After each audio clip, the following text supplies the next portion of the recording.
boy is dangerous.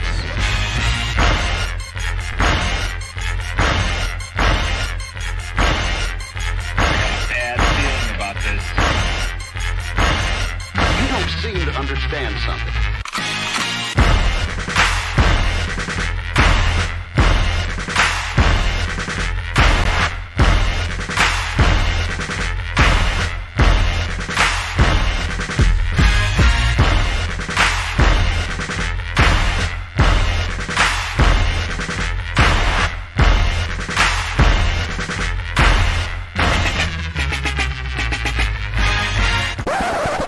The thing that I like most about being a dad is that I see that I'm about to impact the world.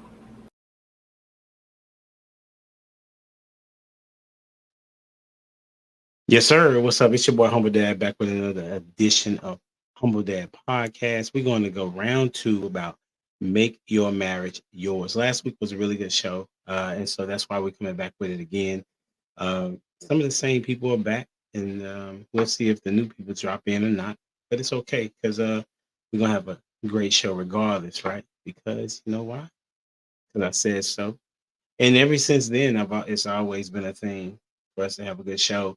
And so I've been looking at different clips and listening to people as it relates to marriage. And one of the things that I notice is that everybody has something different in their marriage, but there are things that are similar, but there also are some things that are different and unique to their particular situation. So that's what we're going to talk about today. But before we get started, we're going to talk to you and give you our get to know you question, which is what is the most overrated way to motivate a team? What is the most overrated way to motivate a team? You know, and we're going to start with none other than Mr. Prototype. What's up, homie? I kind of just know I'm coming on first. Can you hear me? Yeah, I got you. What'd you say? I said I always just know, like, as you're talking, I was like, oh, he's about to call on me. You know what I mean? So Everybody can say that though, Prototype. you know, but let me introduce myself. You know what I'm saying? Man, I guess the most overrated way to motivate a team would be financially. I would definitely say that's the most overrated way because no matter how much you'll do something for money, it's like you get tired of it. It's never enough. You know what I'm saying? So uh they got to do it for the love. That's the best way. But overrated way is to try to bribe somebody with financial gains. That's what's up. We're gonna start it at the front end. Where can people find you at, Prototype? You can find me at the Prototype Kingdom over on YouTube, TikTok, Instagram. Man, we all over the place, man. Spotify. If you want to need something to listen to on that ride to work, you know what I mean. So check us out. That's a bet. Make sure you subscribe right now. Hey, and then we're gonna welcome to the stage, aka Barry White of the internet, Mr. Lobson Translation. Good evening, sir. Thought I'd bring my own Riz. You know what I'm saying? What's happening? Oh my goodness. You know what? The most overrated way to motivate a team is to be too chummy with them, too buddy with them. And what I mean by that is that familiarity breeds contempt. You know what I mean? So what happens is people don't have a respect for you over time if you're too buddy with them. You know what I mean? You gotta kind of keep that distance with them. And I think people lean into the notion that if they're just my friend or my buddy, they'll listen to me. But most times they don't. They just take you for granted. You know what I mean? They don't respect your wisdom over time. So being buddy would is a wrong way to motivate a team. That's what's up. Appreciate you being here, homie. My pleasure. Hey, and welcome to the stage. She always chilling. She left early last week, but she's back on time, all the way from H-Town. Ash in the building. I swear, ever since I said I don't like Christmas, you've been gunning for me, but I'm Listen, gonna take the shots. Coming though. I'm gonna take the shots. I'm gonna take At least you know that the shot's coming. You feel me? That is true. Let's see. I would say being too rah-rah. Being very over the top with it, with the theatrics. using your hands trying to talk to people because some people don't respond well to that. Just being loud and obnoxious when you don't know how to reach everybody because some people don't take that well. Yeah, that was some people at E-Tech. Yeah, that's what they told me. I couldn't talk with my hands. I'm like, you a liar. I can talk with my hands as long as I ain't being physical. That's But for that's sure. what I got. That's what I got. Appreciate you being here. All right, man. We got some more people backstage, and we're gonna welcome back to the stage Miss Jamie in the building. What's up? Hey, so my answer is kind of close to lost in translation, but I would say saying any job I've ever had that said we're a family, I didn't like that family at towards the end. So I don't believe that is that is the most overrated statement I ever heard at a job was we're a family. You know, it's kind of like a little manipulative because you feel like you shouldn't be stitching on your family or holding your family accountable. I don't know. So that's my answer for that question. That makes sense. This makes sense. I appreciate you being here. All right, and the new moderator of the Humble Dad Podcast, Mr. Hey, J man. in the building. Hey, I appreciate the compliment. Right. For me, this is gonna sound wild coming from me. The most overrated thing in my experience has been people who do too much talking. Right.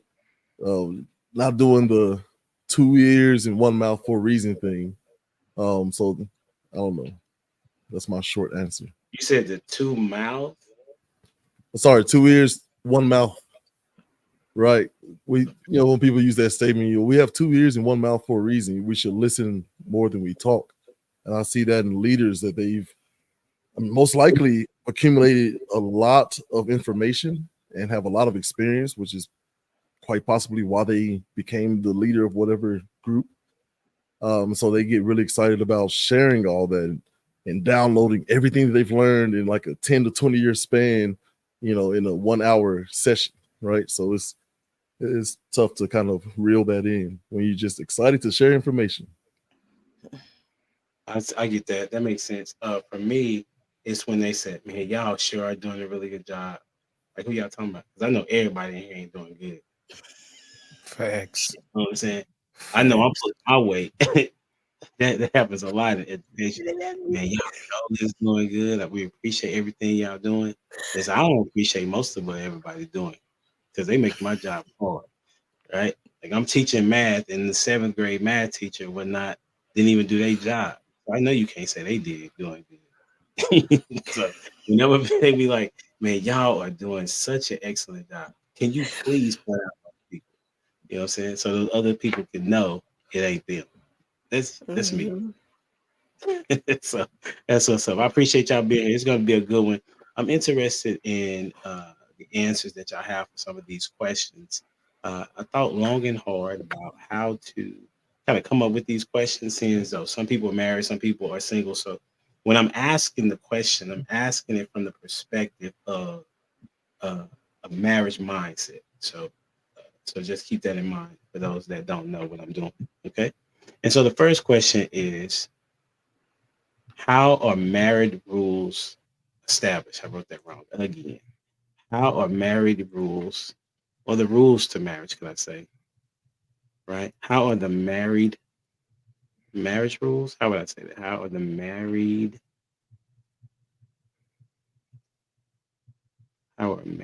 rules established? Now, what I mean by that is, because we're talking about that every marriage is kind of different, right? So how are married rules established, or how would you like them to be established, or what rules have you seen established, or how have you seen them come into being established? Does that make sense of a question? It does. All right, cool. We'll start with you, Lost in Translation. The way that you establish any type of rules for any type of relationship, you got to establish where you're going. You have to make sure that you have an agreed upon, shared upon destination. And from there, you can establish, outside of, the basic rules of the skeleton of the framework of the relationship, what else can we add to it? Because if you don't have a specific destination, then or a destination, you can't plan for the trip. You see what I'm saying? It's like packing a bag for the beach, but you're going to the mountains. You know what I'm saying? It's not an agreed upon location. So that the best way to handle that is to say, hey, look, what's important to you? What's important to me? And if both of those align, what's the destination? So that's how that works. And I'm gonna go with Jay Zilla today. Next. Dang, oh man. Yeah, I can echo that sentiment. I feel like, a key component to that is communication. But I love what you said. What is our goal? A lot of people start planning and getting married and just, coming in with this idea of what that looks like, but you haven't communicated that with your partner to figure out, do we even have the same goal? Like, what are your 6 month to a year, 5 years, 10-year ultimate retirement life goals? Those should be, discussed frequently, right, and with as much love as possible. And then I'm gonna kick it to Miss Ash. You must know I don't have nothing. You must know it. Must sensed it. Um, I'm gonna go back to what I used to say all the time: the foundation, the root work. Nobody's laying a solid foundation. I think that's where the rules come. But like Lost in Translation said, you got to do that groundwork first. First, we got to map out where we're going instead of just getting in the car saying, "Hey, where we end up is where we end up," and then both of us trying to get out the car because we can't stand the road trip nor the person that we on the road trip with. And I'm gonna go with Miss Jamira. Is that how you pronounce it? Jamie. Jamie. Oh, baby, let me wake up. Okay. It's I was like, dang. Thank you. Yeah, the name though. Oh, should I make it? I think I'll probably make it short. I'll just put Jamie. Okay. So I agree with Lost in Translation as far as goals. So, okay, for instance, if the goal is marriage, um, I do say map it out, but I also need to know what marriage looks like for the person, because a lot of times people want to mimic a marriage that they seen growing up. And the marriage that I seen growing up looked like this, and the marriage you seen growing up looked like this. And assuming that we both have that same ideal of what marriage is a disaster. So just kind of like really having a discussion, and I would say like revisit it once a month or so and be like, okay, are we still on the same page? Do you like this rule? Does this rule not fit you? Like, is it uncomfortable for you? Because a lot of times people, we set rules and then we're like, we never come back to them, and somebody's building resentment while this is happening, right? So it's just as way you treat a child. I would think I discipline my kid, set a rule. It looked like he doesn't like it. He's having an issue. I revisit it. Hey, is this a struggle for you? We need to back up. We need to like make this into small increments before you can really get it, or you don't want to do it at all. And so just coupled with that, just like a real clear cut plan is what I would say. For sure. Appreciate it. So you Prototype. Yep. I would say it's trial and error. Because who are we giving advice to, right? If we're talking to a young relationship, right, young couple, you're really kind of just learning what the do's and don'ts are when you're young in your 20s and you're dating. Uh, you're learning what you don't like more than learning what you do, right? So you know what you don't by late 20s, you're like, oh, I know what I don't like. You don't necessarily know what you do like. So you're establishing those rules on the way, and it's like whatever doesn't break the relationship, and y'all have those conversations like, all right, look, this is a rule. I didn't like when you was too flirty with that guy, you know what I'm saying? And she's like, well, I'm just trying to be nice or whatever. And you're like, that looks suspect to me. So now when we go out and to these parties and we're hanging out, you're now establishing rules. So it's trial and error when you're young and trying to figure out if this person is the right match for you. You know what I'm saying? Opposed to being older in your 30s and dating, then you kind of understand a little bit more about what needs to happen and what doesn't. But when you're young and if that's who we're talking to, um, it's trial and error, and you just got to be willing to go through those ups and downs of whatever's going on. So That's an interesting take. Anybody want to respond to that? Go ahead, Jesus. The trial and error thing, is there something that we could build that on to sort of get a baseline, a universal baseline for all those couples out there? So everyone doing their own thing. I would say it's really based off of how you feel about a situation. You know what I'm saying? Because you really don't know. You know what I mean? It's like, oh, this made me feel XYZ. And one thing that's been said a lot is communication, right? But it's this made me feel this way. I didn't appreciate this, or I like when you did this, or you know what I'm saying? It's really those things of learning a person when you're young and have that tendency to do it. So, yeah, just speaking to the young couples, man, just Right. it's really trial and error, and you got to go through the process to learn it. And if y'all make it through it, then good couple. But if y'all don't, then at least moving forward where the boundaries and the new rules are established, because your rules come from your past relationships. So that's interesting. You said the rules come from your past relationship. Absolutely. What about someone who's just getting started? Like, so on one of our shows, Urban Academia, we literally talk about how common sense isn't common.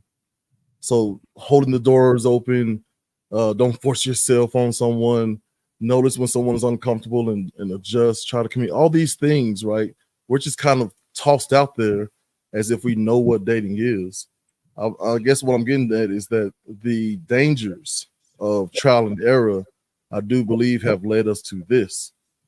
Right, as the gender roles have switched, you had a lot of women who were kind of disgusted with the behavior of men, and then this is the most power they've had in the history of humanity, and it seems to be like, well, now we can do all the same things you do, instead of, no, we got power and we're going to show y'all how to properly use it.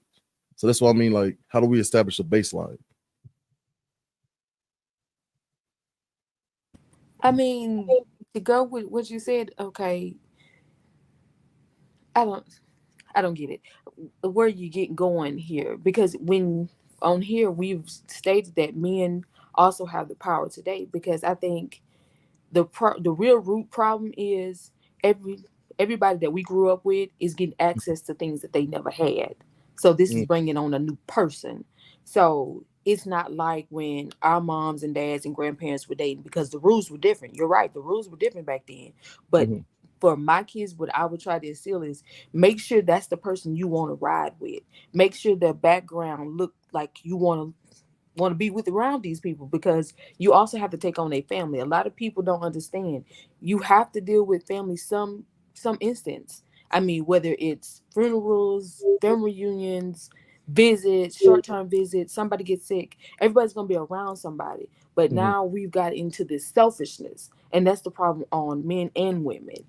From my take, is that we don't know how to be with somebody, because it's Humble Dad sent me a clip, and it was like the pimp and the whore situation. Everybody think that's what it is. No, that's not what it is. We just train our eye to see that. But if we all step back that really want to date, that's truly after marriage, we would have to understand that we can't go in looking at materials, because the materials go away. And that's what a lot of people don't understand. Everybody want dope boy money and status and spending. Hey, let's just be honest. Let's come on now. Where did they get this 100,000 from? I'm trying to figure out how y'all want a man to make 100,000, but you ain't never touched 50. You ain't never touched 30. You ain't even working. You get what I'm saying? A lot of these people got just, I guess you can say, they foundation wrong, because you can't go out and seek this man and you're not even a prize, because that man that make 100,000 ain't gonna look at you. Just like I know he wouldn't be looking at me because I got baggage. Because that 100,000 gonna go quick, because I come with 2 packages that needs to be taken care of, special delivery. He don't want to invest in that. You get what I'm saying? So I think a lot of times we're not being, one, honest with ourselves, 2, with the dating, 2, it is about who we trying to date and what we're attracting out here. Because I would say, to if I could talk to my younger self, understand you first. understand going forward what you actually want, and understand that when you're dealing with certain people, their family is not like yours. They don't have the upbringing like you, so it's going to be kind of hard to date somebody. Because me, I ran into the baby of the family, which is the son. You know, he was the last one of the Mohican, or he was the only child. And baby, them juniors got something with them. I ain't gonna even lie to you, dude. I said they got something with them. They got something with them, and I'm just not with how they were raised, because being that they are the baby of the family, they're more sheltered. You know what I'm saying? You got sisters that take care of them, or not really just take care, but you know, they kind of shelter them. So I would definitely say just look at who you're dating and look at their family, look at their interaction, because sometimes it just doesn't line up and it don't feel right. And we don't leave when it don't feel right. We wait till we get too invested. That's what I'm gonna call it, too invested. And we got expenditures, and we got to deal with family regardless. That makes sense. What's up, Dwayne? We can't hear you. He know. He trying to be funny. Dwayne, can you please, bro? The beautiful thing is, I was like, yeah, mute mouse to mute it, but that was wrong. Anyways, how you beautiful people doing? Doing Doing good, well. sir. How are you? Fantastic. So the question that was up on the board was, how are married rules established? Marriage rules, I think they're established in dating, but then just like what Prototype was saying, as you carry on in that relationship and get more serious into marriage, then it's like Prototype said, it's going along with the I feel, or I didn't like it when you did this, or you're learning what makes each other tick. So whenever you step on someone's toes and they don't like it, you got to figure out what is it in that dance that y'all doing that's causing you to step on their toes. So I think that's what it is for me. Is there a particular person that is setting these rules that that are going to be established? Like who's setting? No, it's mutual. It's mutual. It's a two becoming one, right? So as that becoming one piece comes in, you're now having to then there's a level of compromise, and then setting down yourself in order to accommodate the other. But just like what we said, right, about the conforming or the adapting, the woman adapts, but also we have a stake in that game too. It's like we have to adapt as well. So it's a give and take. So the question is, he said adapt. I think we talked about this once before, but I asked it. We have some new people on the panel. Who has to adapt the most when it's coming into a marriage, the man or the woman? We'll start with Jay Zilla. The men. If we're going to be the leaders, if we're going to be the ones out here saying that we're the leaders, we're in control. Get out of here, Prototype. Right? If we're going to be the ones to step inside that role, we can't let little things like, well, I wouldn't have stepped outside my marriage if she didn't keep her legs closed. Like, where's the leadership? Right? Why are you not telling that young lady, hey, man, I'm married, and you should think more of yourself? Right? Women come with a lot, but I mean, biblically speaking, again, we go back to that Adam and Eve thing. Adam, where are you? Right? There was something new introduced to the garden, and you weren't on your P's and Q's, and here we are. So if we're gonna claim to be the king, the head, the leader, and all these things, that comes with a lot of responsibility. It's not just about, hey, get up, make me some food, or my feet hurt, rub my feet. Like it's a lot of responsibility. Heavy lies the crown, they say. I'm gonna go with Miss Jamie this time.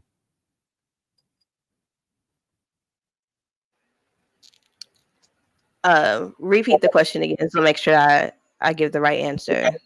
It's the most in a relationship or a marriage, man or woman. I would say a man.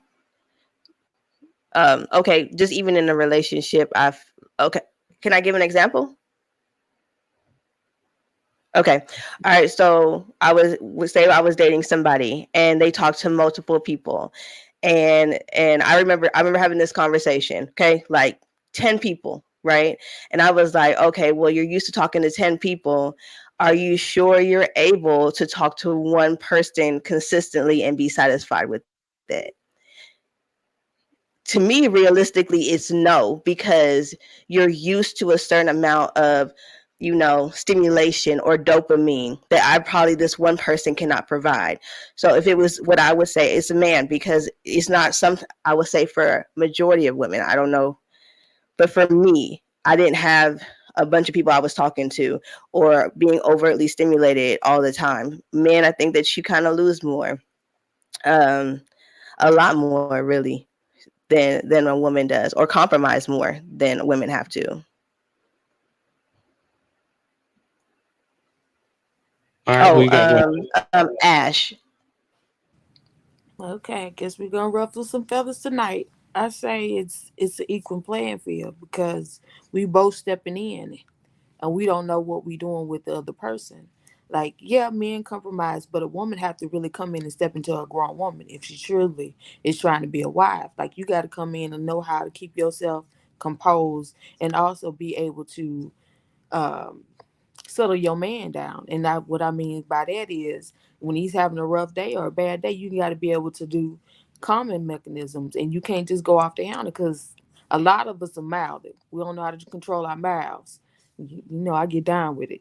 Come on now. Don't get the buck in the eyes. We get very mouthy and we don't understand that sometimes we add not water to the fire, but we adding fuel, and it's just making a bad situation worse. And we're like, okay, why this man is acting like this? And then we're ready to pull out. But women have to understand, you can't always talk to a man like that's your child.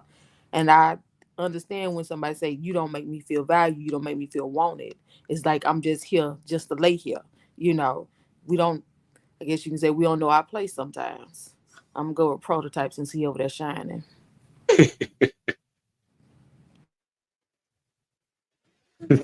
Oh, the low blow. I knew what Jay Zilla was gonna say. Oh, soft sucker ass. But in light of that, Jamie, your argument was quite convincing. Like, I was definitely over here on some old, the woman got to change or whatever. But you're right. When it comes to being entertained by like the black book, you know what I'm saying, and having to hang up the black book, yeah, you make a compelling argument. And then I was thinking on the flip of that, you ever notice when guys date, let's say a guy, a hood dude dates a woman outside his race, like let's say he dates a white girl or a Latino girl, they start learning to speak Spanish, or they start dressing preppy, like, you know what I'm saying? Like, dude, I know you from the hood. Like, you eat pork now? Like, you was a Muslim before you met this white girl. Now you with her, and how you eating pork and ribs at the cookout? So I mean, I want to say, is a woman change because she molds to you, like that's what women do, like, you know what I mean? But in in the light of it, man, I would say men generally change, make the change. I just don't. I yo, yeah, I don't really got no argument. I know I wouldn't, I did, but a lot of men would generally make the change. It might be from the like we all grew up in a time of the happy wife, happy life situation too. You know what I'm saying? So because we're all misinformed on how to really truly lead a marriage, and you know what I'm saying, and the Gen Xers kind of was soft like that and let us all down. You know what I'm saying? Didn't really give us a good example. You know. That's what's up. What's interesting is that Jamie got Prototype to reconsider his thought process. Now, listen, kudos. It's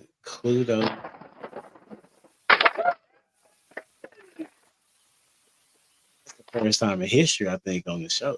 Who you got going next, Prototype? I want to go with Loss. I don't think he spoke there. Appreciate it. The answer is both. And I'll give you an example why. The purpose of marriage is to become one. Am I not correct? Okay. You're taking two unlike items and putting them together to make one. I'll give you an example. I'm a little bit of a cook. Okay. You're trying to make a custard, which is a homogeneous type of dessert. Okay. You got eggs on one side, which is a completely different nature from a different animal. And you got milk from the other side. Anybody knows that you have to heat up the milk. Now, what happens is if you pour the milk in the eggs too fast, you'll have scrambled eggs and milk. However, what you do is you take a little bit of that milk and you pour it in a little bit of the eggs and you whip that together. And that's called tempering. In each relationship, you have to temper one another. Just like the man has to temper himself when he's aggressive. You know what I mean? He has to learn how to be soft. Just like a woman likes to be soft, sometimes you have to temper her to be a little tough. And what happens is once you put those two things together and you slowly add them together, then you get something that is much better than the two things that were separated from the beginning. You'll have a delicious dessert now versus something that is unsavory, like an egg and a milk. And I think what happens is in relationships, a lot of people try to force one person to be something that they're not. But in essence, you both have to change and you have to denature what you have been, just like those proteins in the eggs and the milk. You have to make sure that those come together and you have to whip them. In a relationship, you're going to beat on each other. And eventually you're going to find out exactly through time and pressure and heat. And then after that point comes together when you're cooked, then you become something that's better than you were. In other words, the sum of the two parts become greater as a whole. And I'm going to go with Dwayne next. I feel like we need to do this like this afterwards. You know what I'm saying? Like, That was a hot take. Sure. Now, Dwayne, you can respond to that or you can add on too. What you got? Or disagree. What you got? Dwayne got the mute monster on him again. No. Come on now. Let me make it. I was speaking under my breath. All right. Appreciate that, Loss. I love that perspective.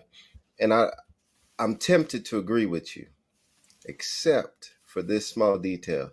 If they are, the women are the weaker vessel, that tells us we should be able to be capable of taking more. And I think believe in relationships, that is it. And I'm glad that you used the word beating up on, right?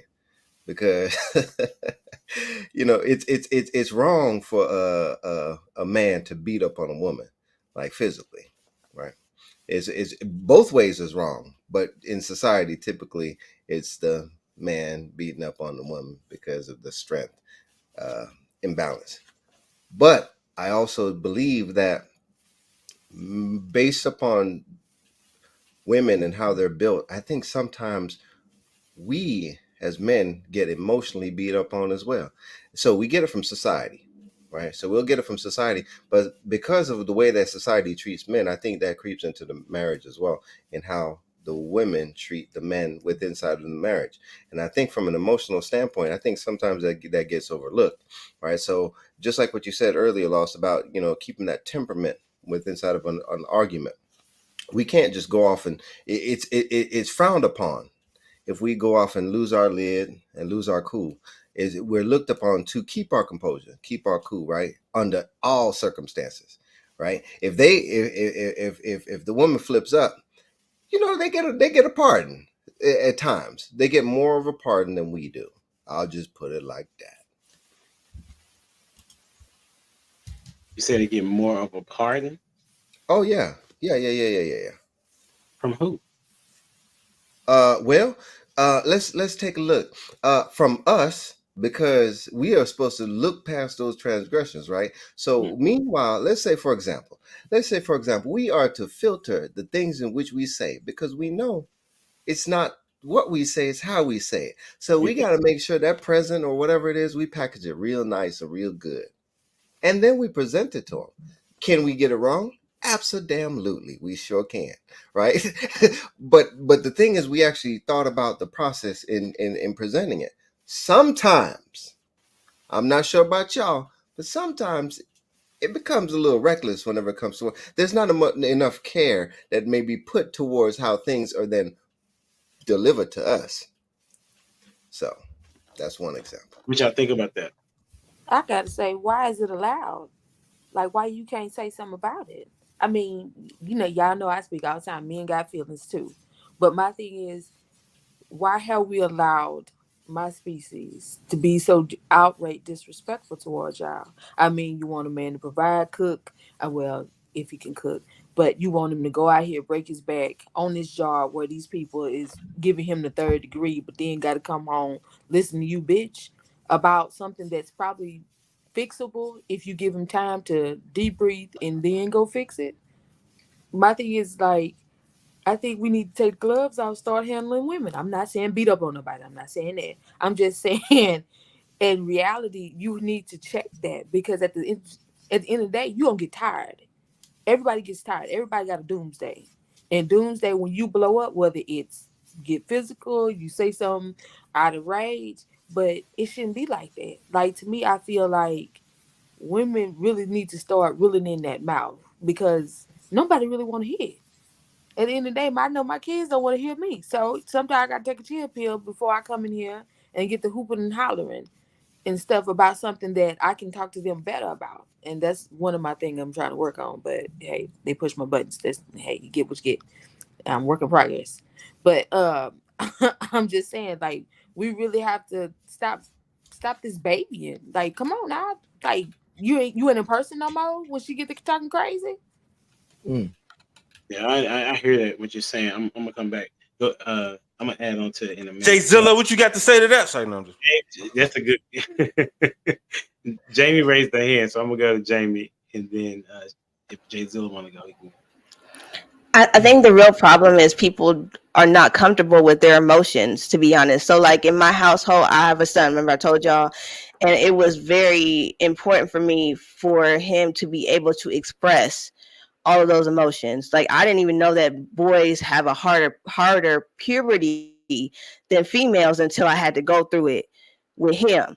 And the testosterone kicked in. You know how y'all chest poke out and the voice change, and y'all I don't know if y'all want to, but I'm just saying. Anyways, so what we created was he'll come in and be like, Mom, I'm not happy right now, and this is what I'm thinking. And so I'll be like, what you need 10 minutes to go off, or you need 15? What do you? And I would allow him that space to just say what he needs to say, right? And then if he cuss in there somewhere, I'd be like, you know what I'm saying? You can't cuss at your mom like that, but I do understand. So, and then we would go through and say how, like, okay, you're mad, but why are you really mad? Like, is it because you can't control the situation? What did you really want the outcome to be? But that's the choice that I made in my home. And I think even in my relationships, it was the same way. Like I would come in and be like, hey, I think I need about 10 minutes to not talk to you.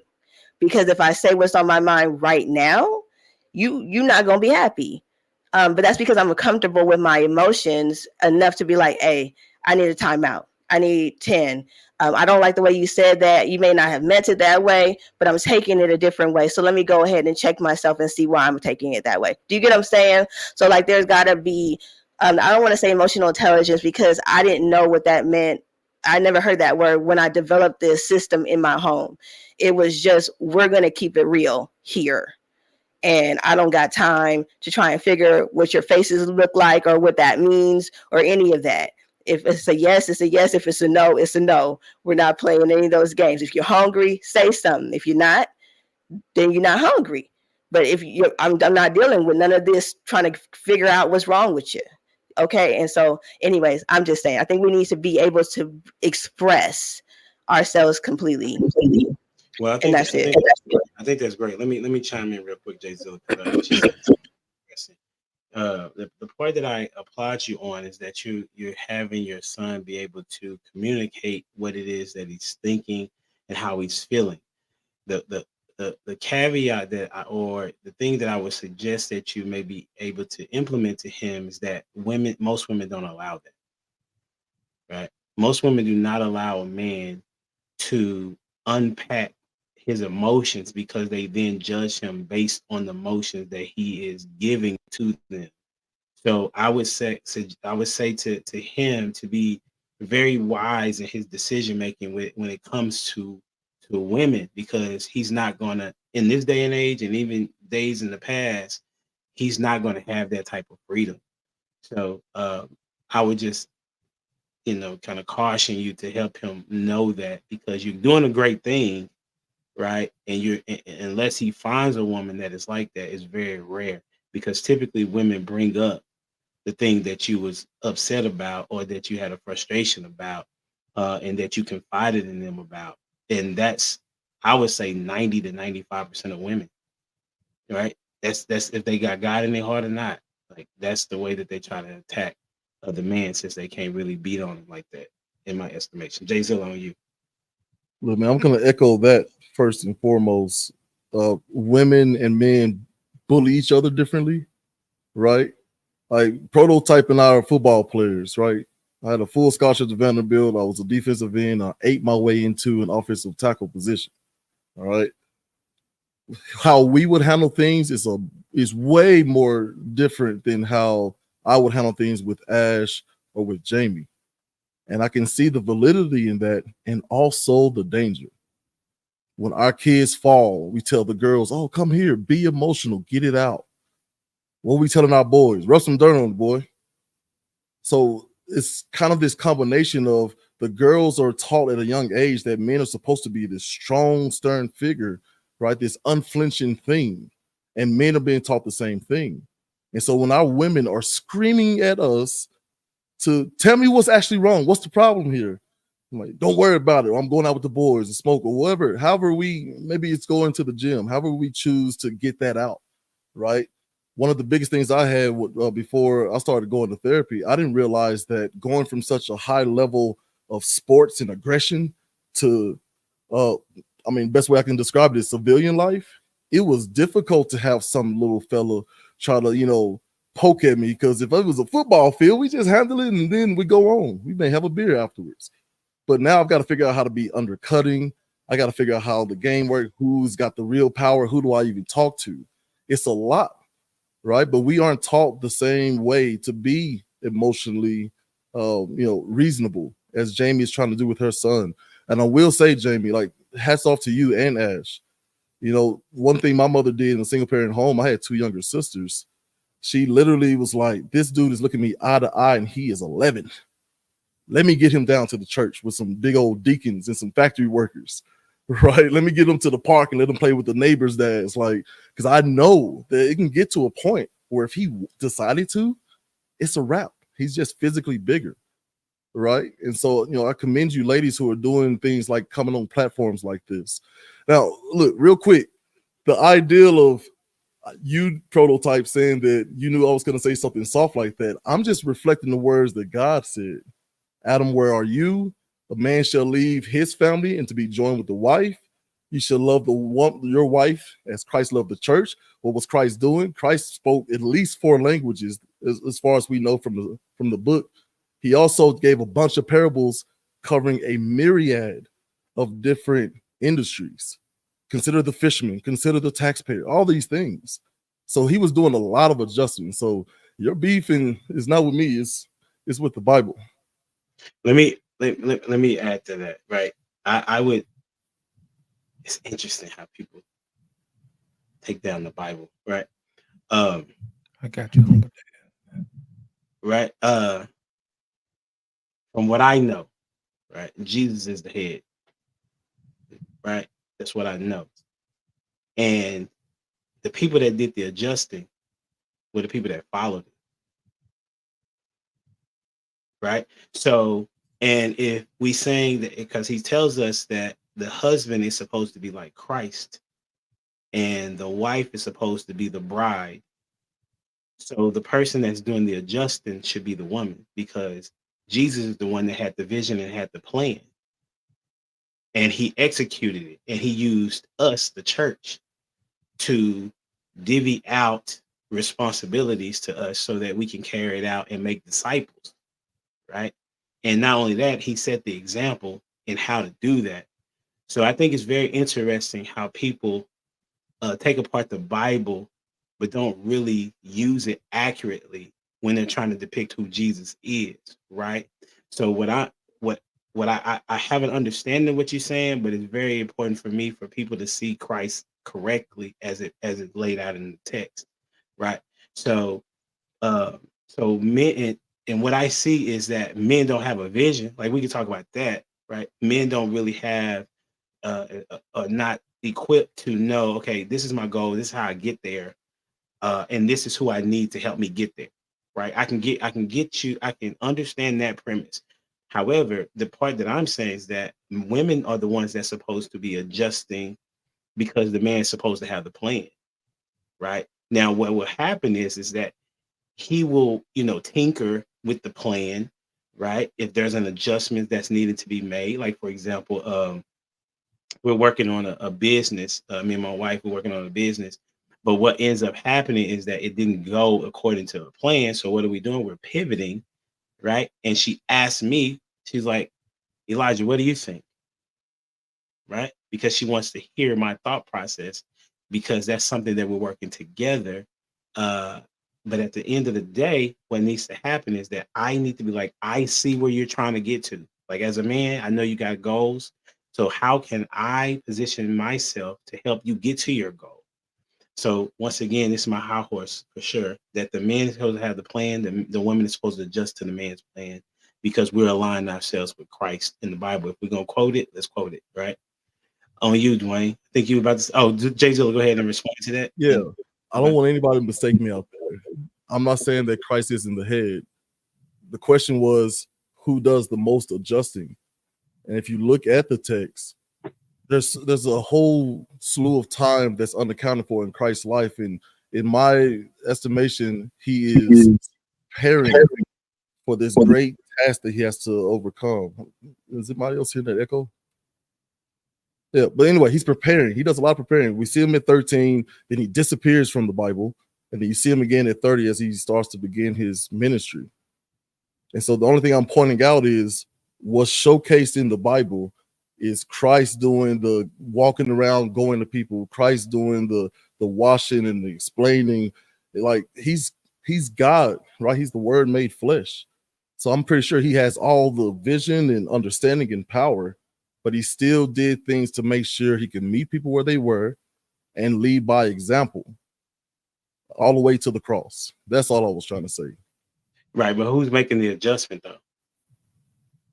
He's adjusting. He's doing the adjusting for both. Like this is a different case, I will say. Like he does a lot of. If you listen. Okay, so are you saying that Jesus adjusted to the people? I think their mentalities. He had to know how they thought. He had to know how they operated. All these communication style. That's just addressing who it is that's in front of you. That's not that's not necessarily adjustment. Like for example, Prototype, if I'm not mistaken, he has a certain way how he eats, right? He doesn't eat pork, if I'm not mistaken. Is that right, Prototype? Okay. And so a woman would have to adjust to him where she wouldn't be able to eat pork. So that's the adjustment that I'm talking about. That the woman, actual change in behavior. Gotcha. That's my mistake. The woman has to do the changing because the man is the one with the plan, right? It's no different than you have a boss. Like your boss sets the rules, right? You gotta go with the rules. No different when you playing sports, right? Your coach is the one that set the game plan in motion. You got to go execute it, right? That's what I'm referring to. And I want men and women to understand their position, because I'm gonna ask a question that's connected to that in a minute, right? So that's my take on it. You know what I'm saying? Right? Anybody else have something on this before we transition? I'm playing nice, Dwayne. Am I doing okay? You know what I'm saying?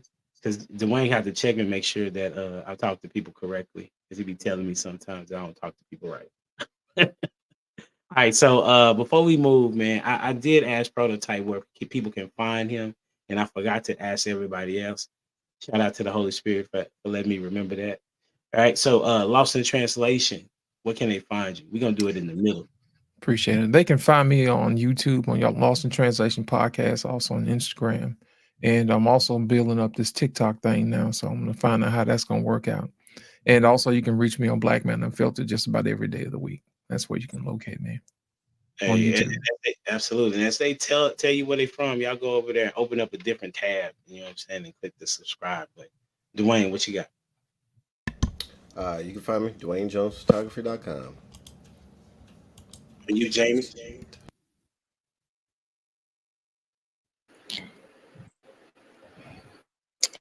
You can find me on Facebook, Instagram, and TikTok at Jamie Radiance Moorhead 7 every day.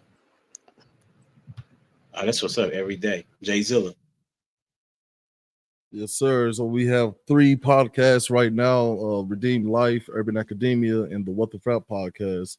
But you can find all of that and more at studiogwb.com. That's what's up. Appreciate it. Ash. Ooh, the salt. But anyway, you can find me on Instagram, 360.diva. I have everything linked. My new project that I forgot to post today. Mom, what is it? Mom Unfiltered. I'll link it together because, like I said, it's a work in progress. I be forgetting to post up on there. I just do it straight from 360.diva. You can see me cooking because it's another thing that I'm doing, another page. But yeah, Mom Unfiltered and me just doing my normal talking stuff, ranting and raving. That's how I got here. Oh yeah, you can find me at home when I show up. Humble Dad, Monday night, 9:00. Tune in. Absolutely. Hey, make sure y'all support everybody that's on the platform. Everybody's doing big things in their own space, and then they come here to collaborate and do even greater things. And don't forget, hey, I don't know if y'all know on the panel, but we had 991 in subscribers. So trying to get to that 1,000. That's the first goal, obviously. Hopefully we can get that tonight, if not by the end of this month. All right, so that's that. And so we're going to transition to our next question. And the next question, I think, is connected to what I was kind of talking about a few moments ago in connection to changing, right? And who changes the most, right? And in my opinion, some of y'all said both, but in my opinion, I think the woman changes the most because she's having to get on the guy's program, right? But not necessarily saying that the guy doesn't supposed to compromise, right? That's what I'm not saying. Okay. Because in order to build a team, there is going to have to be some accommodations that take place, right? If you look at it from a sports situation, a great coach adjusts to his personnel, right? Or her personnel, right? All right. So here we go. The next question is, how would you handle a person changing in a marriage? So there is, there's a conversation where a woman or a man, they'll say, well, we outgrew each other. So that's why we can't be together no more. And so my question to the panel is, how would you handle a person changing in a marriage? And we'll start with Prototype.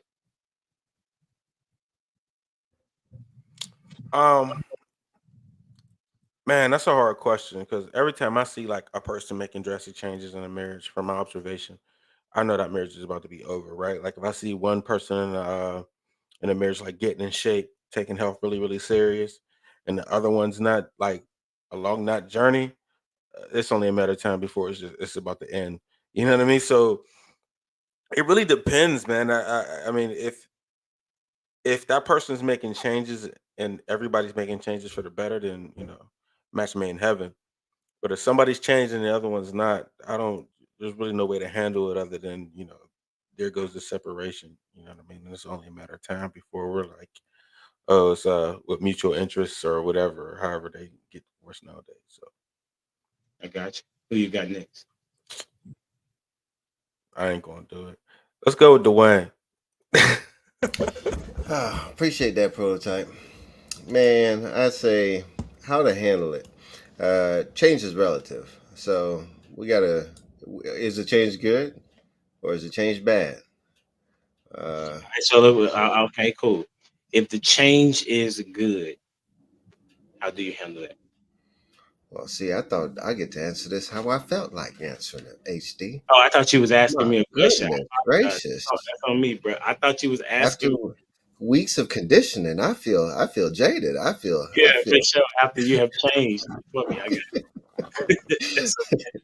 No, if it's changed for the good, man, that's the because willingness is, to me, the pinnacle of a marriage is whenever you have two willing participants, and it's like willing to better themselves, not just for themselves but for their partner. So whenever if the change is good, man, you bask in it, okay? You bask in it, you enjoy it. All right, but if the change is for the worse, like that's whenever we start to pointing things out and being honest with each other, and having that space to be honest with each other. Like if you change it for the worse, like hey, that's not a good look. That's not a good look. But if you change them to be better, oh man, it also then changes you in order for desiring you to be better. Because if you see them changing, it's like, hey, you on it, right? So somebody's slacking if that there's only one person changing for the better. So I think that's sort of this for me. That's how I handle it. So who you got? Let's go with Ash. I don't like y'all tonight, but anyway, Put that's some just sugar my on that feelings. salt. Yes, at some It, point. I'll like at some point. you know, hey, it's just my personal feelings. I get over it when I go back to sleep. Like Dwayne was saying, and what Prototype was saying, is like the direction of the change, because we see a lot of change that one person may see that's good, but the other spouse starts resenting. You know, like say, like Prototype was saying, like they're getting in shape. It's like, what you doing that for? You know, who done spark your interest? You get what I'm saying? Because like because of what I've noticed, this is from me, from a standpoint, it's like when something snaps and you feel like, hey, I gotta change this. Like I said, I'm trying to work on how I communicate with my children. But somebody else may see like, why are you changing it? It's working. It's like, no, because I want them to understand as they grow, the conversation gotta be different. You get what I'm saying? And a lot of people don't take change well. Cause me, I really don't like change. Like I just had to do a big change for the past 2 weeks, and that's why I wasn't on the podcast, because my attitude was horrible. Like I wouldn't myself. And I don't like affecting people like that. Like I will isolate because I have to get my emotions together. I got to get my mind wrapped around these changes that just happened, you know. And a lot of us don't do well. And I'm one of them. I don't do well with change, especially if I got to keep moving and I don't have time to process it. And I think a lot of times there's resentment with the change. So it just depends on who you dealing with. And I'm going to go with Zilla, since Prototype didn't give him a chance. Froze my guy. No, in my house we sort of develop a sort of a theme, right? If it is important to you, then automatically it's important to me. So like my wife and I are on the weight loss journey together. I don't care. I feel like I've already won. I've got my wife, my 4 beautiful children, one in college, one on the way, right? My 2 boys are 7 and about to be 5. Like I'm a very even keel, like just easy to please type person, right? But if my wife is starting to complain about her weight, okay, let's go do it. Let's go get rid of that complaint. Like I'm trying to look at the thing versus the person. As far as the changes, I really do think if y'all grow together, you know, that will kind of alleviate some of that resentment that you may feel, right? Or some of the insecurities that may be sort of tickling. And beyond that, for the bad changes, like when I came into the relationship, you know, I was Sagittarius, I was a wild one, right? So I'm trying to, you know, like I smoke and drink a lot, right? And my wife being a Christian, like she never said anything. You know, she would give me my beer, right? She would, if I'm running low, she'd give me my tobacco and, you know, other things. Hey, it's legal in New Mexico, by the way. She would do all those things for me. And I didn't realize that she was quietly praying, right? But something in me changed. It was like, I don't know if I want to be a part of this anymore. And then once I went to her and was like, you know what, I'm gonna quit smoking and slow down on the drinking. And she was like, oh, thank you, Jesus. Like, wait, what? Like you and Jesus been having this conversation the whole time? You know, like I'm a very upfront, like just lay everything out on the table, let's work through it. And she's kind of like the thing that, you know, we brought up the homogenous sort of mixtures now, right? I'm more of a hot water, she's more cold water. But once we achieve that homogeneous state, right, where we're both kind of at a nice, comfortable temperature, that's where we see real growth, and we kind of alleviate a lot of that. I don't know, a lot of those things that Miss Ash talked about. All right, I'm gonna go with Miss Jamie.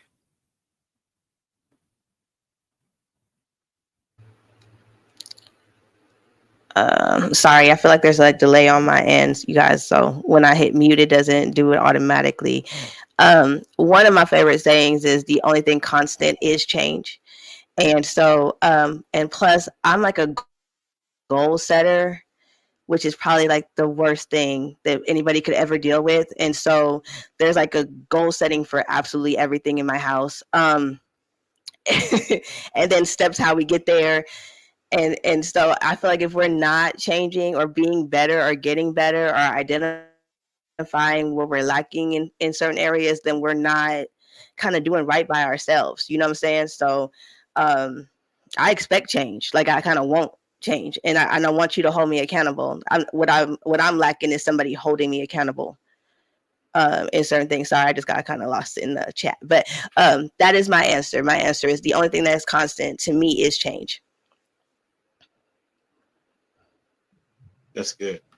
Is Oh, everybody I think Floss, how you went? Not yet. Let's get it. Not yet. The question is, how would you handle a person changing in marriage? Or how would you handle? Yeah. My thing is this, man. The best way to understand something is to ask questions. Ask the question why. You know what I mean? Because a person may want to know that they want to change, but they may not know the how. I may know the how. You see what I'm saying? And if I can facilitate how I can help you to change, then that's a good thing. Another question is, I want to know the why. You see what I'm saying? What is it in you that makes you want to change? You know what I mean? The why. Is it because you don't feel that you're desirable anymore? Is it because you feel inadequate? Are we dealing with some type of insecurities? You know what I mean? I need to know why. If that's the case, then that means we may have to pivot to a different direction. We may need to lean into therapy. You know what I mean? Or say, for instance, you may not feel like you may be strong in your walk with Christ. Well, that's a different type of direction. Well, we need to learn how to pray. And we need to figure out exactly what it is you need to do so we can get you comfortable where you at. My thing is sometimes people like to change for the sake of change. But my thing is this, if you're not changing for the better, for the betterment of who you are, which would actually inevitably be better for the whole family, then it's useless. So it's my imperative to know why you want to change more than anything else. I always have this question. I always say, know your why. You know what I mean? If you know your why, then you can know your where. You see what I'm saying? Then you'll know exactly how to get there. And if you know your why, you know your where, then we can figure out exactly the how. And then if we can do that, then we can get you where you need to be. So my thing is this: handling change requires asking questions. And then once you can answer those questions honestly, then at that particular point in time, you can handle the change a little bit better. It's more palatable to the other person. That's really good. When you said you got to have an open mind when you're communicating, right? Right. And I think that's a part that may be missing when people are in relationships, Right. that it has to be said a particular way in order for it to be received. Now, there are times that how it is that I'm saying it, I can't find the you know what I'm saying? I can't find the particular tone in which to delay it. I think that that what happens is that I'm speaking about me. I'm so passionate about what it is that I believe in that my tone can come off as aggressive, right? It's when I'm talking to a woman specifically, right? But if I'm talking to a dude, it ain't nothing, right? Because it's like, okay, he talking to me in this aggressive way, but don't mean anything other than he just trying to get his point across, right? So I think that's a really good thing to communicate to women. And on the flip side, I would say that as a man, I got to understand that when she's speaking from an emotional position, that she's not necessarily saying anything bad to me. This is just how she's feeling in that moment, right? So it's a point of where we both got to give each other grace in that part of communication, because communication, as they say, root of nation, right? And if one person is an internal processor and the other person is an external processor, then that right there, that's a crazy It's not even a balance. It's just one may have to concede. You know, one may have to say, you know what, you process things not necessarily slower, but you may be a 12 gigabyte, right? And I'm trying to unleash, 30 gigabytes to you at one time, right? And I got to be like, okay, if I want them to receive what I'm saying, I got to be like Jesus. We talked about this before. Communicate to them where they are and how they will receive it. That's why it was so dope that Jesus would use parables, right? Like they couldn't get away from saying they didn't know what he meant because he went directly to where they were. And I think that that's a part that is needs to be implemented when men are communicating with women and when women are communicating with women. I think I said that men are communicating with women and women are communicating with men. So for me, I would say how to handle the change is to, if they're doing something good, I think there should be a recognition and applause for that. Now, Lost said why, and I want, hopefully the why is a positive why, right? As opposed to an interrogation type of why. Those are two different whys for those that are listening, right? So can you give me some information on what made you want to make this change? Like why did you want to do this all of a sudden? Oh, why is it important to you? Yeah, why is this important to you? Right. Yeah. What do you see is going to come about from this change? Right? How can I was reading this post and it says a question you can ask is how can I help you or assist you in what it is that you're trying to do?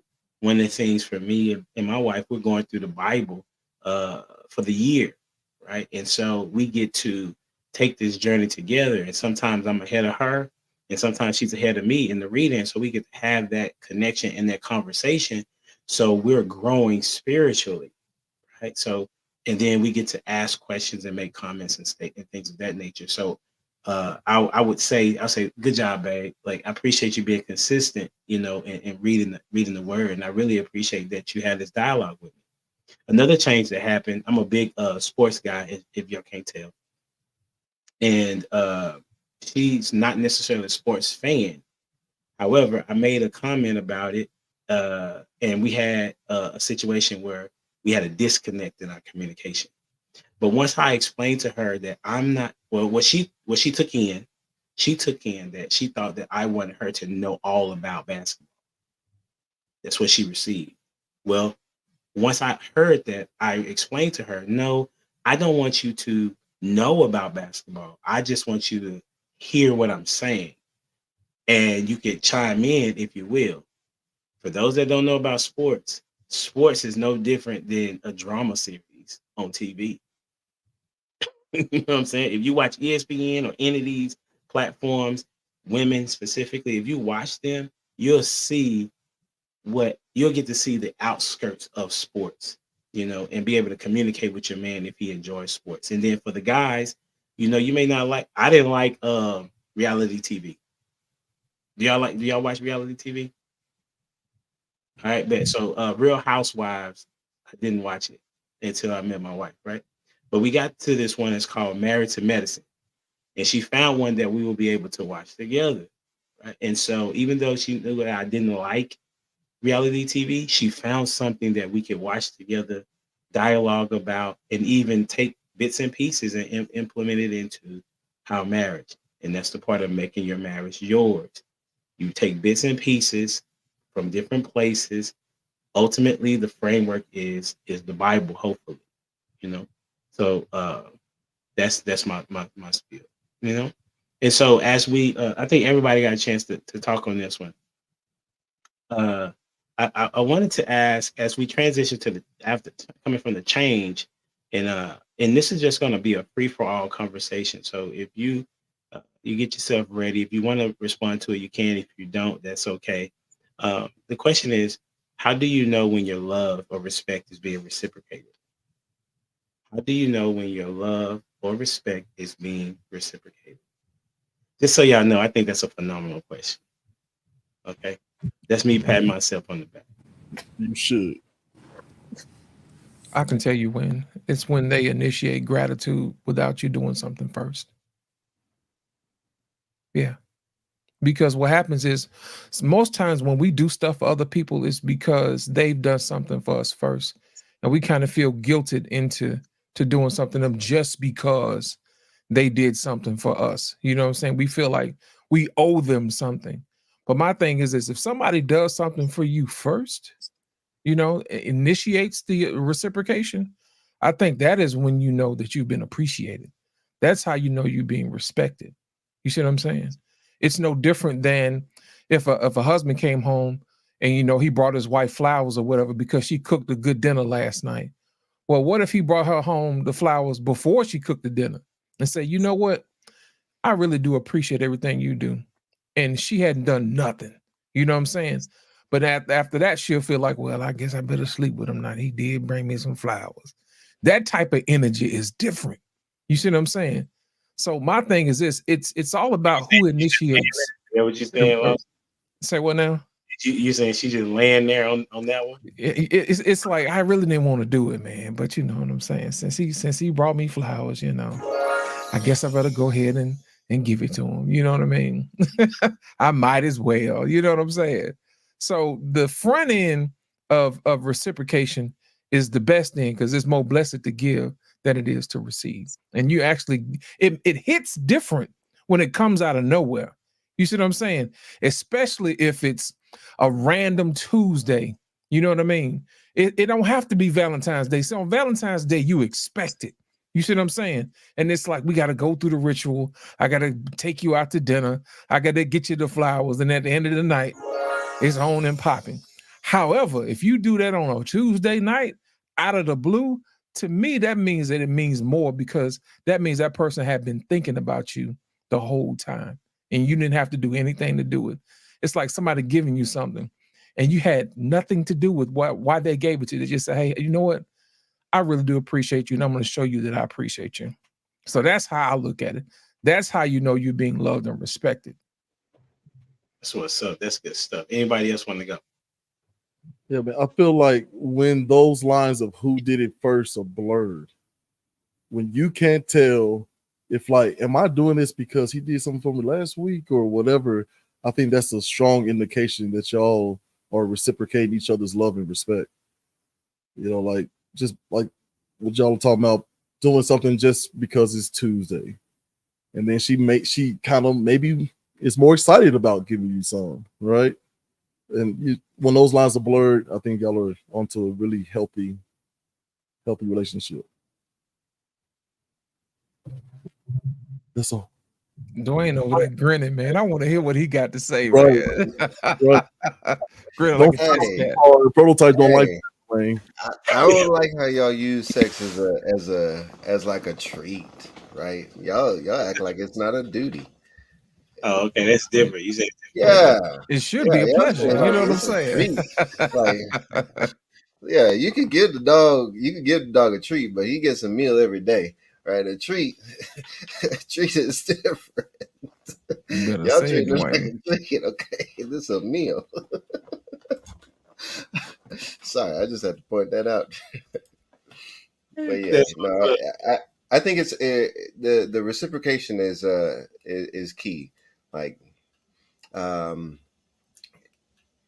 it has to be organic out of the person's heart, right? That, like they talk about servant leadership. In that regard, you're doing it not looking for anything in return.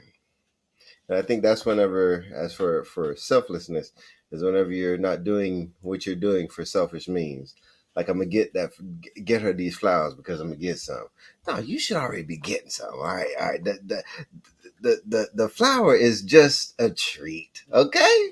All right, it's a treat. So treats are good, but we can't treat it like it's not a duty. So I'm gonna get off my little soapbox on that one.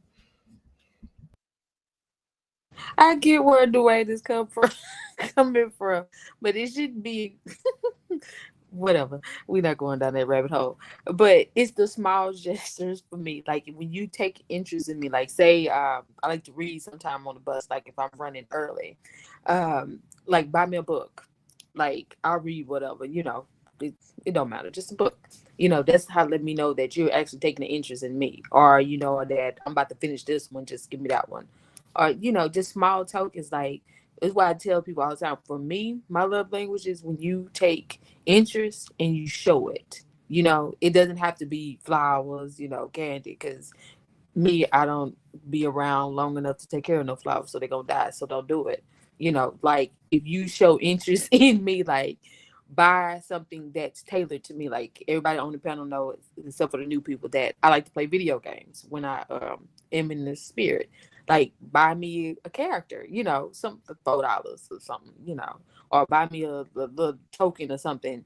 Show interest in actual me, not just doing, like, Lost in Translation said, the act, just going through the ritual. No, like, actually show that you're paying attention to me, not doing what everybody else do, because that actually did cause a problem with me and the guy I was talking to a while back.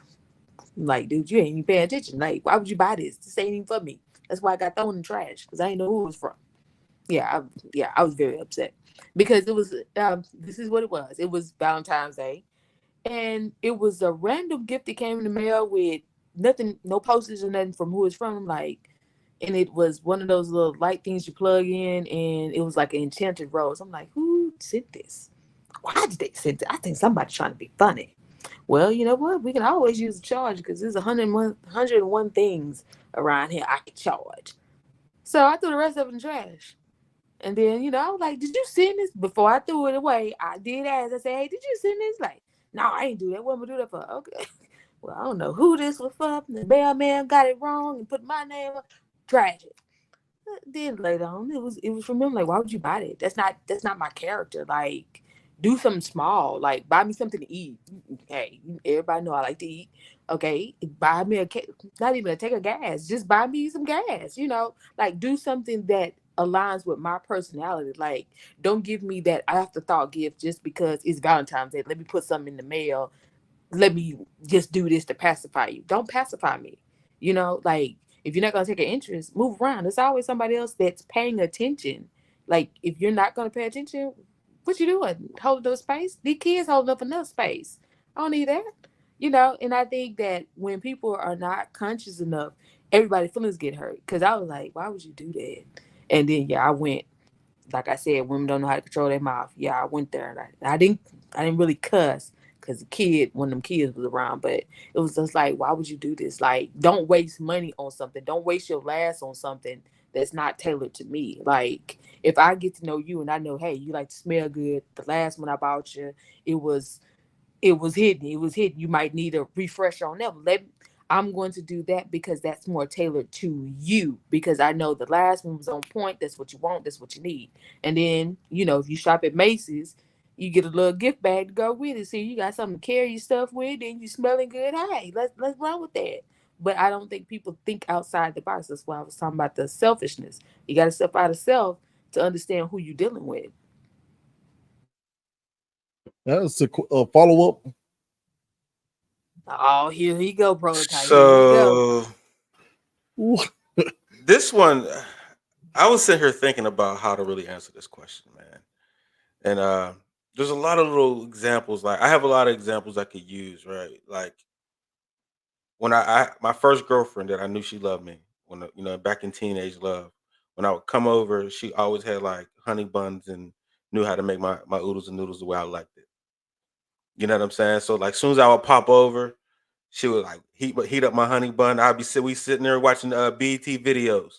She'd bring my honey bun, and then right after that, bring me my oodles and noodles with hot sauce and it. Just, you know what I'm saying? Like, she knew how to make it. Just, I knew that was like the puppy love, right? It's the making sure I'm comfortable whenever, right? It's the, oh, I know he's drinking. Let me pop over there with some chicken. You know what I mean? It's that kind of stuff that like makes the transition. Oh, I know he's gonna have a hangover. Let me make sure he got his Gatorade. It's that nurturing. But we could limit it to that all day, right? But truly, for me, when I know my love and respect is being reciprocated, it's availability. That person really being available to me at any given time, no matter what I ask. It's there's a meme out there or a video that say, "Hey, we got to go hurt some people. You can't ask me no questions." But you go and they're like, "Whose car are we taking?" Right? But it's that kind of like you call that person at 3 o'clock in the morning, they answer. 4 o'clock in the morning, like you know what I mean. It's whenever you need them, they're there to talk about whatever you want to talk about, to hear whatever you gotta say. It's the hey, I'm drunk right now. This is my 20. I'm drunk. I don't know how to get home. I need you to talk me all the way to the crib because I had too many Long Islands at the club. You know what I'm saying? It's that availability is when I know like love and respect is being reciprocated. You know what I mean? So it's not just the gestures. It's not just the sex or whatever. It's just the I'm here for you whenever you need to talk. I'm here for you whenever you need help moving. I'm here for you when you know you need me to help you study. Like it's whatever you might need. You know what I mean? Like it's the I'll hold the flashlight for you when you're changing a tire. You understand what I'm saying? It's the you're taking the trash out. All right, let me go ahead and put the trash bag in while you're taking the trash out because I think that's asinine for real to make a dude take the trash out, come back, and then put the trash bag in the trash can. Blah blah blah blah. Like she should at least put a new trash bag in the can.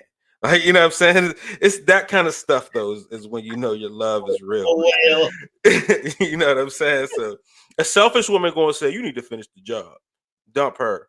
You know what I'm saying? But a real woman, if she see you taking the trash out, she going to put the trash bag back so you don't have to go through that process all over again. So that is such a phenomenal take. That was a bar, a That was- whole bar. phenomenal take. Listen, man.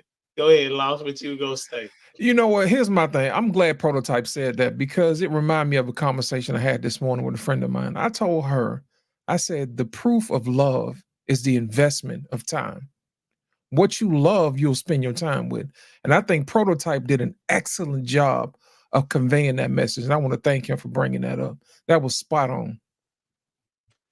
That was good. Anybody want to respond? Oh, he took it, huh? He dropped the mic, is what you said? Prototype. Yes, he said did. it.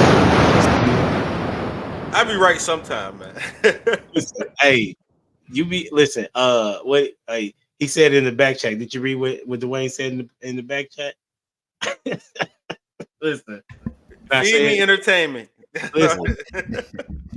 And Ash was right on it. Like she said exactly that. Women want to be entertained and want to be fed. Hey, what you think? Hilarious. James, what you think? Is that true?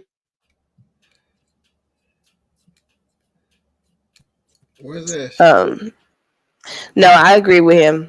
I agree with what Prototype said, to be completely honest. I'm not talking about that statement that he made. I'm talking about his statement that he's made in past conversations is that food and video or food and entertainment is how you can hold a woman. He's right. That ain't a woman. When she said food, I was like, I understood it. I was like, yeah, like give me some food. She was like, put some gas, something, something that makes sense to me. Like everything else don't make sense sometimes. Food, you always winning. Like he said, honey buns, I understood that. You know what I'm saying? Honey buns and like a good Coke. You feel me? Like this the Food Network tonight. We had custard, honey buns. I'm just saying that food go a long biscuits. way because after a long day, you got you go $20, go or $30, go get what you want, and then if you why you do it with 20? Like why you need more? Because I'm not thinking about them kids. That means I can eat by myself, so that 20 gonna go a long way. But you said 20, then you said no, give me 30.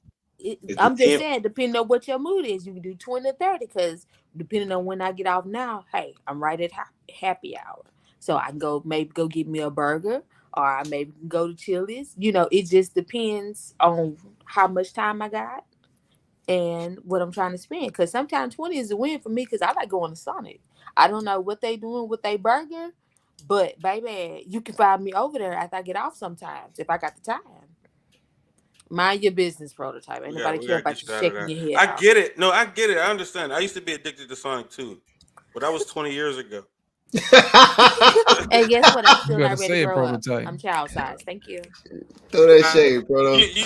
you gotta that might disqualify you from a lot of dating markets, Ash. Like just because you eat fast food, like dudes will disqualify. Like you eat McDonald's, I can't rock with you. Yeah, see, that's And where you that's a take a good level. dude too, Ash. I mean, you Well, might let want me to. tell you something. If you can't rock with this gut and what I put in it, I'm not for you. I've already No, said that. I'm not everybody's cup of tea. Matter of No, fact, I no, can be your no, Hennessy That's no. right. Because we anytime. want you to be better, though. We want I you to yeah, am be being better. yeah. We better. also that is not I being grew up better. from Being McDonald's. better. Hold I on, We hold grew on. up want you to from be Hey, McDonald's, better. Ash, look at. You gotta do some analysis on your competitors. We studied that one chick, right? That threw a fit, and she was being taken where? The Cheesecake Factory, and you over here talking about Exactly. Sonic? baby. What I got time for without those kids is what I got time for without those kids. Listen, And if you're a sauce mom, is you available. understand that you ain't trying to feed the whole car. Sometimes We you just want that piece by yourself. you undervaluing yourself. That's all we're saying. No, Places. it's not. I'm saying by myself. If we're going out, that's different. We're going out to eat. Yeah, I want to go somewhere. Stop being But Sonic, if you're Ash. giving me a random 20 and I got time without them kids, yes, I'm gonna go get me a nasty, good old juicy burger. Cash. Stop being That's just Sonic, me. Ash. Nasty Eat burger. Like I'm Sonic not saying We that's got a to start a date, group to get Ash off of Sonic. for Yeah, real. yeah. I'm with baby. Ash, man. I'm with Baby, Ash. That's Whataburger our You is cheat my would day. be. choice. That's our cheat day, man. I do have a question for Ash though. What's up? Are you familiar with love languages and all that? I read some of that. I used to get the email, but I read some of it. Yeah. So your version of that is that when you're talking about your relationship and what you want your partner to buy, is that something to discuss or is that something you want him to pick up? We can discuss it, but I'm not gonna give you the full blueprint because I have been asked, "How do I love you?" I'm like, "So you really not trying to take the time in to get to know me? I'm not gonna give Yeah. you the blueprint, bro. Because if I give you the blueprint, that means you're gonna follow just the blueprint. You're not gonna go outside the box, around the Right. box. You're just gonna go straight in and whatever you find and pull out. That's what you're gonna pull out. No. So you just Actually, stay if in you the don't frame give him the roadmap, then you wasting his time. You wasting Why his would I time. give you a full blueprint? Because you're not getting to know me. Because You're if they getting to didn't know tell the you how to things to drive your do it. bus routes, you wouldn't have a job, Ash. What you Exactly. talking about? That's They totally had to different. tell you how to to drive what your route, degree? Hey, what to you know, do it, what time to be there. You have a schedule. You didn't come up with none of that. no, but guess what? I got lost. Guess what? That train keeps me from being on time. I still got to know how to maneuver around it. I'm not going to lay all of it out and you just walk around and do it. No, as a bus driver, you're right. They got to give me the time to be there. They got to give me the route. But guess how many bus drivers sit there and say I ain't moving? How many times I don't want to round somebody just because they're not moving? I'm finna get to the end of the line because what? I'm finna go see my homeboy at the donut shop. He already know what I want. I'm finna go in there and eat. Stop two. Baby, I got places where I stop and they know who I am and where I'm Sonic coming and from. donuts. This is how women waste their time. That's not wasting time. Hey, Right I there, I hate to got say that out loud, but this is how y'all waste y'all time. Y'all got people out here trying to read y'all mind, and then you wasting your time because you think this man is not willing to do the things that you want him to do, all because you didn't open your mouth. I told you it's all about questions. It's all about knowing your why. And then he's trying to ask you how, and you tell him, no, you need to figure it out. That's a waste of time. That's not a waste But of then time. they'll My turn thing is, around and are you say, invested? he didn't tell me this. I need a man that can lead and tell me this and tell me that. I do anything to tell me to do, blah, blah, blah. But you know what I'm saying? But when it comes to us, we got to be mind readers. We got to pull No, out the I don't tarot say cards. We got that. to pull I out the keep crystal ball. Man, no. that's why I say keep it simple, man. Feed them and entertain them, and they good. You're right, Okay, prototype. so I you're hate to mad say it, about me brother. eating. So I'm trying to No, be fed here. So no, I not don't that's what understand. it is. This it's the point of like the man that is trying to court you needs to have a game plan and you're able to judge him based on how he's consistent in what you told him to do, right? So if you say I like you tell him that, then just watch and see what he deals with it. How consistent is he in getting you Sonic or mentioning going? Like the whole point of having a really dope relationship is communication. Now I do agree that that there are times when as men, because the Bible tells us that we supposed to study our wives, right? But that's our wives. You know what I'm saying? But in relation to dating, there are some things that you're going to have to literally tell somebody that that you like and what you don't like. That's a part of it. That's what we're saying to you as men, right? And we're telling you as men, you need to tell the man what it is that you like off top when he asks you, because otherwise he can convey that as a combative spirit, because he's just asking you a simple question and you say, well, no, you got to find that out, sweetie. And he's like, what? Why would I need to find out what it is that you like when you can just tell me? Go ahead, Dwayne. I think sometimes they just don't know themselves. They don't know themselves, right? So they saying, help me figure me out. And speaking of change, we were talking about change earlier. I don't know if you've ever ran into a situation where you know somebody likes something. They really like something, right? And you're like, oh, I got this. And you get it for them. They're like, I don't like that no more. It's like, hey, going back to what I said earlier, hey, we got to be on our toes, right? The moment we think we got something figured out, the moment we think we got that cheat sheet down, boy, see, it's that pump fake, right? We've been studying that shot. And the next thing you know, they give you a smooth pump fake. You all in the air, they just go right on by. The Dwayne Wade. It's tough. It's tough out here. Let me ask you a question, man. What if men operated like that with women? You know what I'm saying? The world would be jacked. Think about it. We don't never tell women, hey, you have to figure it out. I'll give you an example. I'm going to ask all the married men on the panel. When was the last time your woman washed your feet? Last week. Exactly. That's my point. That is my point. Think about it, man. If that's your man, you should want to do that willingly. You see what I'm saying? If you ask most women, I ain't finna wash your feet, but you expect this man to go out here and kill everything in the world and drag it home and lay it at your feet, and you ain't got the common courtesy enough to make sure that his feet feel good when he's going out working for you. That's what I'm talking about. That's why men don't ever get that type of treatment. We always trying to figure out the women, but the women don't never ask us what we need initially. You see what I'm saying? Saying that's the problem.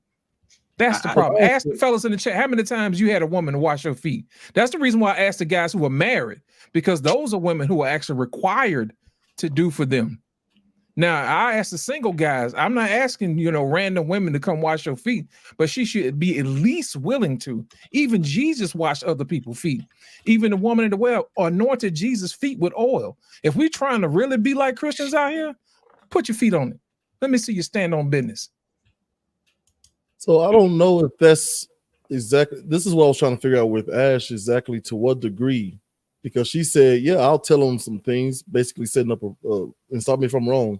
Basically, I'll set up a framework, but I'm not going to give him the blueprint, right? Like there's some things that I've picked up from my wife that she reacts to that she didn't even know that she would react to in that particular way. So that's why I was wanted to ask Ash, to what degree?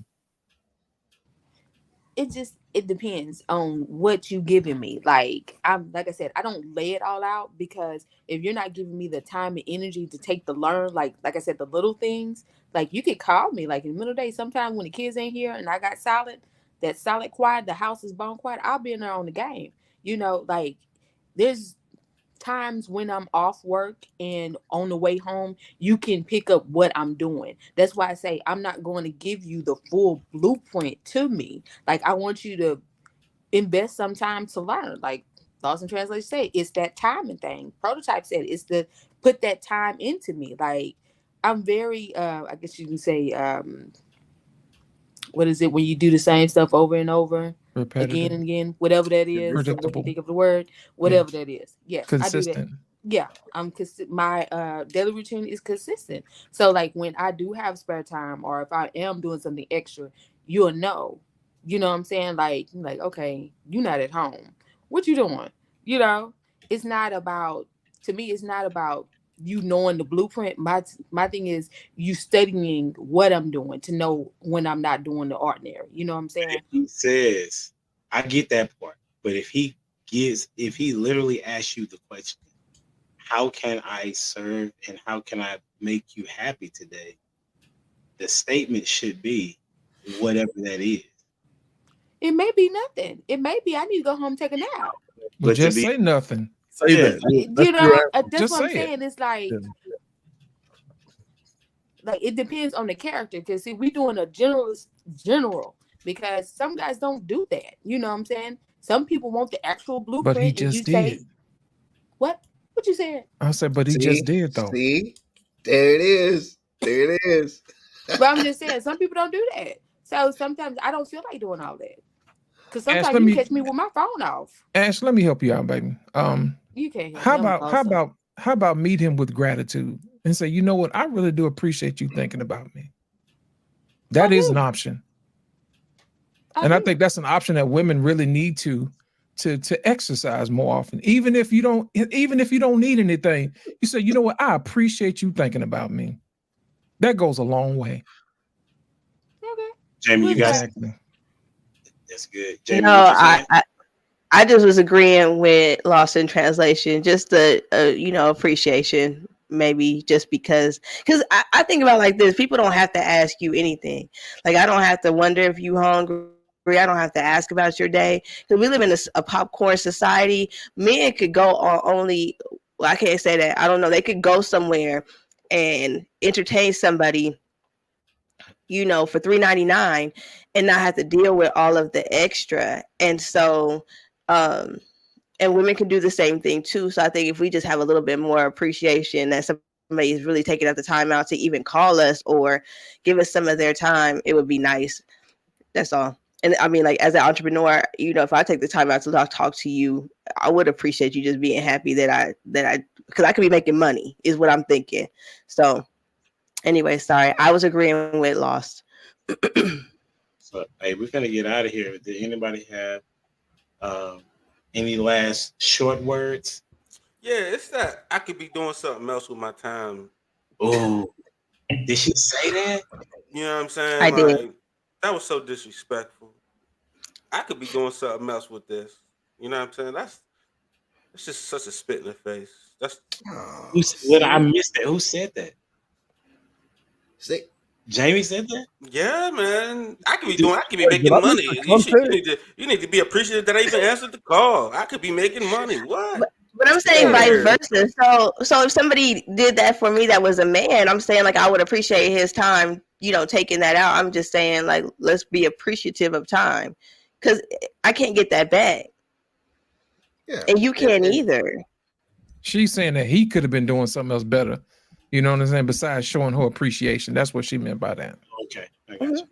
Yeah, but Lost, you touched on that a couple weeks ago. Whenever somebody reach out to you, like at least see how your day's going, right? At least Exactly. At least dip into what you got going on instead of just cutting at your time. Right. Oh, dumping all their problems on me. Didn't even ask me how I'm doing today, you know? Lost in Translation is still upset about that. I hate that, man. Y'all have no idea. You know, being somebody else's shoulder. And I'm like, my shoulder tired too. Like Johnny Guitar Watson, my shoulder done got tired. Strong. Hey, this has been phenomenal, man. I appreciate y'all time. Make sure y'all like, share, comment, subscribe to the channel. And we'll be back next week. I don't know the topic just yet, but I'm sure me and Dwayne will come up with something great. Like whenever we have a conversation, I'll be like, that'd be a good topic for us to discuss. That's how this one kind of came about. And appreciate y'all being on. And you know, until next time, we out here. Peace. Oops.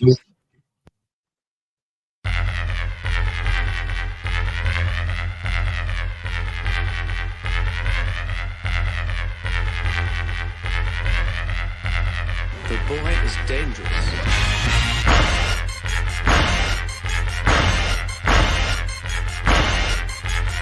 Bad feeling about this. You don't seem to understand something.